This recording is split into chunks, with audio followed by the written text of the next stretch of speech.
Okay, hello everyone. I'm Jake DeLuca here with Armstrong Riverhawks hockey head coach Eddie Germy for another edition of Hawk Talk, where we break down what's been going on in the season and what's to come. The Armstrong Riverhawks are 1-3 after a little bit of controversy after the first game. We might get into that here a little later. And then a little hiatus. Usually the teams are used to a hiatus around Christmas time, but with the world the way it is today, it got a little bit of an early bye week. So just talking about how that's been, having some time off, maybe not time to practice. Maybe you guys were able to get some practice in during that time, but kind of walk me through how that was like going from playing your last game before yesterday against Shaler between November 12th and December 1st, that kind of hiatus with no play time. It was tough because we were at a good point with the team. Things were kind of, we were skating well. Things were coming together, I should say. And then the COVID bug kind of struck, and it halted everything. We couldn't be around each other. Our first time on the ice was actually Monday. We were allowed to practice, and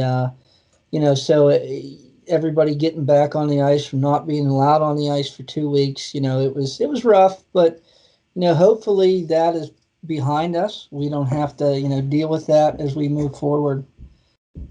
And then you guys should be 2-2, but there was an issue with the PIHL in your first game. You guys blew out Moon. I mean, not much of a better way to start the season than a 9-1 win. But something happened, and it sent you guys at 1-3. Could you kind of explain the circumstances up to that moment?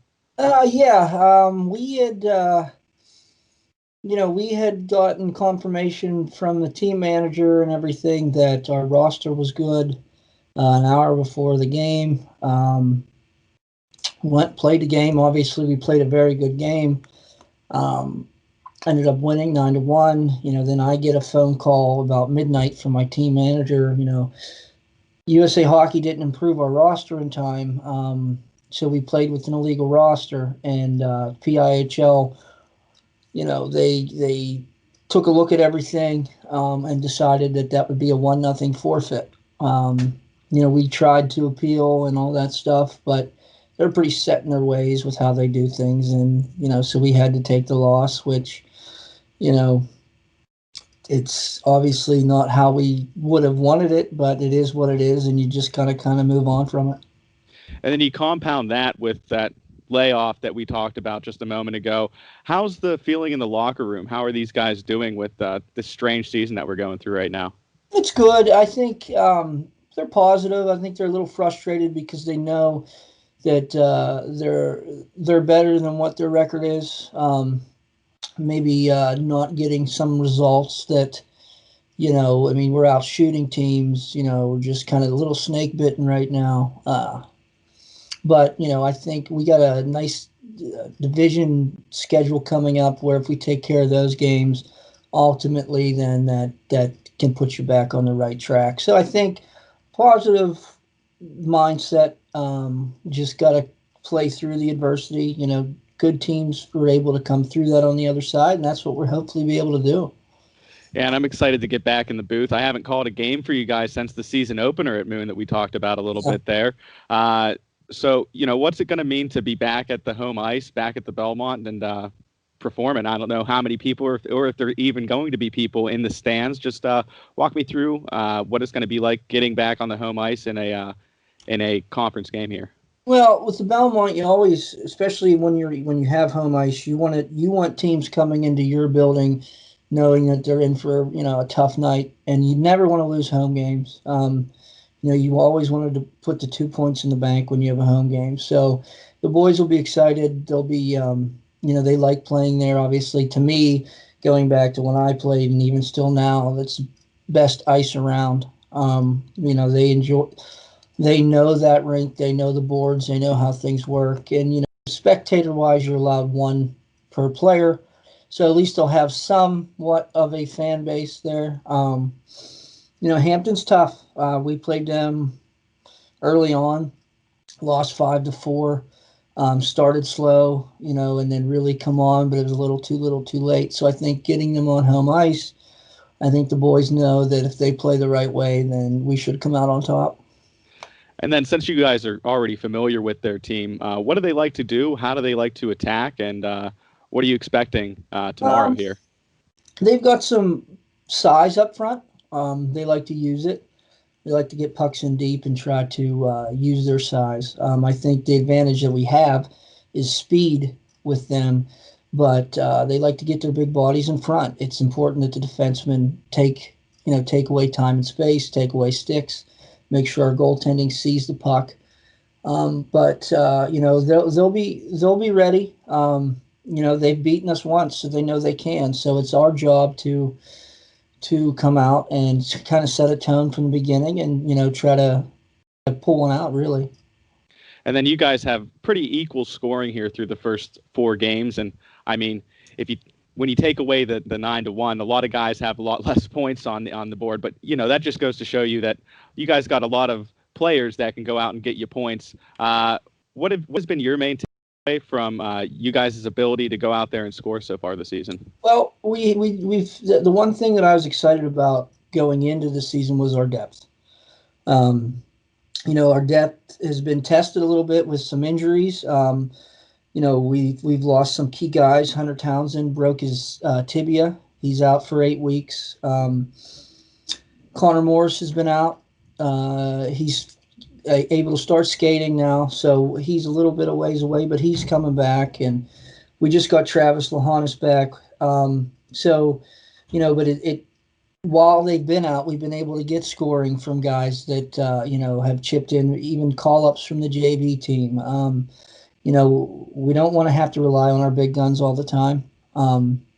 Although it'd be nice to get them going a little bit and then also chip in with the guys that are scoring right now. I think that would go a long way with us stacking some W's here. And then the goaltender situation. How have you been dealing with that? I see both Grafton and Morris have been getting some time in net. So what are your main takeaways from their time between the creases? Preseason, I kind of rotated because I wanted to see if somebody kind of separated themselves from one or the other. They were both really solid. Obviously, I started the year with Gavin Grafton. Very calm, very confident goaltender. Had a bit of a rough game with Hampton and then got a concussion. So Dylan stepped in. Dylan's been good. Dylan's been sharp. That's the luxury that we have 2 solid goalies that can go in and perform.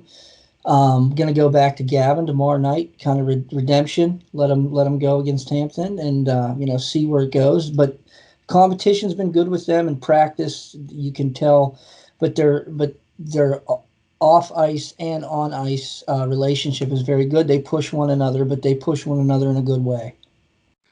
And so you guys have gotten a chance to kind of see a little bit of the section. I mean, you're going to see Hampton for the second time here tomorrow, but you've seen Shaler, you've seen Hampton. The only team you haven't seen is Plum. So what are your main takeaways so far from the section you guys are in the Northeast? And what do you think you guys can get done here throughout the rest of the season? Well, we played Plum in the preseason, mm-hmm. So we are familiar with them. Like I said beforehand, was winnable games that we just didn't put them away. I think if we play the right way and we play the way that we know we're capable of, we should win our division. That being said, we're behind the 8 ball. We're 0-2 in the division. We got some make up, but I think that in the next week we get a chance to erase the 0-2 and go 2-2 with Hampton and Shaler both coming in a week apart. So I think if we can kind of right the ship there and then just kind of build off of that, we're going to have some tough games coming up. I know we have Franklin Regional, who's always good, Meadville, Mars, but Thomas Jefferson. But I think, like I said, if the attitude's right and they can kind of put together a full game and the consistency gets there, is what we're trying to get to, I think we'll be fine. I really think we have a very nice team. I think just we've been hit with kind of some roadblocks here and there, and we'll find out what we're made of. And if you're a good team, you come through those. And you talked about how you guys are so close in these games. I mean, most of them, you got the 1 point win against South Fayette in overtime, and then, losing by 1 goal against Hampton, then yesterday by 2 against Shaler whenever you guys were really in it. So what was the difference at that South Fayette game where you guys were able to kind of pull it off in the clutch moments and walk away with that overtime win? They stuck with it. I think that if you look at all three of those games, the South Fayette game, nobody panicked. We had a lead in the third period. They tied it late, and a lot of times that happens. It could be deflating, but they stuck with it and they pulled it out. And then if you look at the Hampton game, we started slow. We ended up scoring 3 goals in a minute and a half in the third to bring it within one. It was just a little too late. And then, like last night, coaches dream of starting strong and having a fast start, and we couldn't ask for a better start. We're up 3-0 after one. And then we kind of took some penalties that we shouldn't have. They were ill-advised. Kids that know better, but frustration and things happen. And you could see after they got the 2 power play goals, the tide started to turn. And I think we were comfortable, which I wasn't happy with. We were up 3-0, so I think they were like, all right, this is going to be a walk in the park. Obviously, it didn't turn out that way. You lose, we ended up losing the game, and it's a good learning thing for them, that, you can't take your foot off the gas. And, hopefully they take that, and next time, if it's a situation, you keep going. You're up 3-0, you want to be up 4-0. It's little things like that. I mean, new systems, new coach, things like that, we're all learning in this together. And, but I think we're on the right path. And I think that if, we continue to push and continue to play that way, I think more often than not, we'll come out on the other end. It's like you said, a great learning experience. You jump out 3-0, but hey, it'd be better. You jump out 4-0, Right. But yeah, I mean, you guys seem to be making strides in the right direction. You're in every single game. So I think it's more about just putting it all together for these guys on the ice. And, we'll hopefully see them be able to do that tomorrow against Hampton. Yeah, I mean, I've been preaching to them all year pretty much is consistency. And I don't think if you even count the preseason game and even a 9-1 game that we had won, we haven't put a full game together yet. And I think that's the challenge, especially in high school hockey, is, you can't rely on, your top end players. You got to have everybody playing the right way at the same time.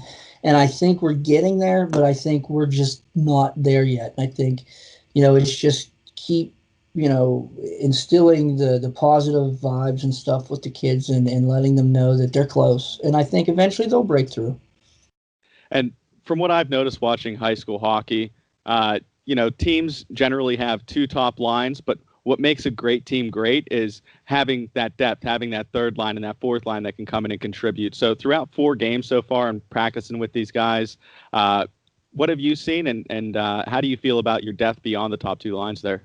Well, we're strong. I think it's nice when you can rely on bringing up kids from the junior varsity team that can step in and give you valuable minutes and play, and you don't have to worry about putting them out there.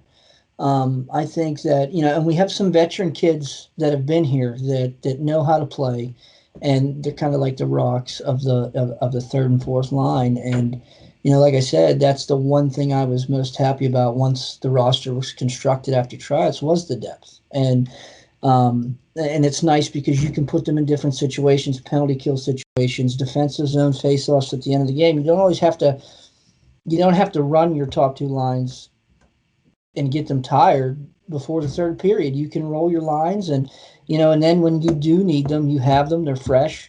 And, that's the one thing that I think that we will have an advantage of over some of these teams down the stretch here is we have depth. So, I mean, I'm just, like I said, it's just getting them there. And, slowly but surely we're coming along. So, our record's 1-3. Do I feel we're a 1-3 team? No. But that's hockey. You got to come ready to play. And if you don't, you're not going to win. And hey, luckily you got a whole season ahead of you. Yeah. We're just in the start of things. There's a lot of games left to be played. And, tomorrow can be the start of righting the ship and getting back on that right track where you guys started off strong there in the first game, and hopefully getting back into winning form here at the Belmont tomorrow. Absolutely. I mean, that's the goal. You know, we have practice today. We're just gonna, one game at a time. You know, we don't want to look too far ahead. You get them prepared, and you know they got to come out and they got to do it. And I have all the confidence in the world that they will. We have a good group of kids, talented kids, and you know, I'm looking forward to see how they respond. You know, that's the thing. You want to challenge them and see how they respond, and hopefully they respond in the right way. Last question for you. Armstrong will win tomorrow if you guys can do what? Stay out of the penalty box and use our speed to our advantage. Right on. Well, hey, I can't wait for the game tomorrow. It's another edition of Hawk Talk in the books. I'm Jake DeLuca with Armstrong River Hawks hockey head coach Eddie Germy. Until next time, we'll see you later.